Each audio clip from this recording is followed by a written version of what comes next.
Hello everyone and welcome to my channel Learning with Aisha. So today we will be talking about the formation of Indian National Congress. But before starting the discussion, don't forget to like and subscribe my channel. After the revolt of 1857, many organizations came into being, especially in 1870 to 1880. The major ones were Madras Mahajan Sabha, Bombay Presidency Association, Indian Association. These organizations were started as national organizations, but they ended up as regional organizations because they did not meet the nation's criteria. On the other side, British government was passing such laws which were completely against the Indians, and their dictatorship was enough to raise political agitation in India. These acts were Vernacular Act 1878, the Indian Arms Act 1878, and the Albert Bill 1884. It was then a dire need for the Indians to have one single organization which can represent the whole India and can voice their demands to the British government. In December 1884, Elan Octavian Hume called a private meeting in Madras which was attended by 17 men. The idea of forming the Indian National Congress was conceived in this meeting.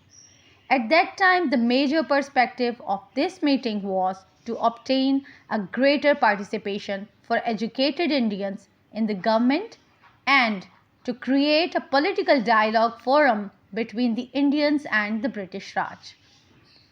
After 1 year of this meeting on 28 December 1885, the Indian National Congress was found at Gokuldas Tejpal Sanskrit College in Bombay. The first session was attended by only 72 delegates. A.O. Hume assumed office as the secretary, and Vomish Chandra Banerjee, the famous lawyer of Calcutta, was elected as president. They decided several aims and objectives of this party.